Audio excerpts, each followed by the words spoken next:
অনেকদিন পর চলে গিয়েছিলাম বান্ধবীর বিয়ে খেতে। আর বিয়েতে গিয়ে কি করলাম না করলাম সবই শেয়ার করবো এই মিনি ব্লগে। হ্যালো এভরিওয়ান, কেমন আছো তোমরা সবাই? আশা করি প্রত্যেকেই ভালো আছো। দেখতেই পাচ্ছেন দুই বান্ধবী দাঁড়িয়ে দাঁড়িয়ে গল্প করতেছি, কারণ আমরা স্টেজে জায়গা পাচ্ছিলাম না। স্টেজে ওর সাথে ফটো তোলার জন্য অনেক মানুষ ভিড় করেছিল, তো ভাবলাম যে ওরা আগে ভিডিও ফটো করে না, তারপর আমরা স্টেজে উঠি। তাই আমরা নিচ থেকে দাঁড়িয়ে দাঁড়িয়ে ফটো ভিডিও নিচ্ছিলাম। আর এই দেখো আমার বান্ধবী, তোমরা সবাই ওকে আশীর্বাদ করে যেন ওর বিবাহিত জীবন সুখের হয়।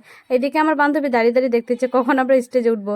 এটা হচ্ছে কবিতা দি। কবিতা দি মেকআপ আর্টিস্ট, আর মেকআপ আর্টিস্টের কাজ কমপ্লিট করে কবিতা দি হয়ে গেছে ফটোগ্রাফার। এদিকে দেখতে পাচ্ছ আমার বান্ধবী নাচে পাগল, মানে ওর নাচের তোর সহ্য হচ্ছে না। তারপর সব বান্ধবী মিলে চলে আসি স্টেজে। আর স্টেজে এসে সবাই মিলে বসে পড়ি, ফটো ভিডিও অনেক কিছু নিয়ে, আর অনেক গল্প হয়, আড্ডা হয়। আর এই বান্ধবীগুলো আমার স্কুল ফ্রেন্ড, আর এদের সাথে অনেকদিন পর দেখা হয়েছে, তাই হচ্ছে অনেক মজা করলাম, অনেক গল্প করলাম।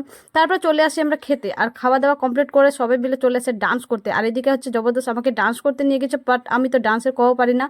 তারপর হচ্ছে অনেকটা রাত্রি হয়ে যায়, তাই ভাবলাম যে এখন বাড়ি যেতে হবে। আর এইদিকে বান্ধবীকে বাই বাই করতে এসেছি, বাই বাই করে দেখতেছি বর চলে এসেছে। অবশেষে এটাই বলো, তোর বিবাহিত জীবনে যেন তুই অনেক হ্যাপি থাকিস।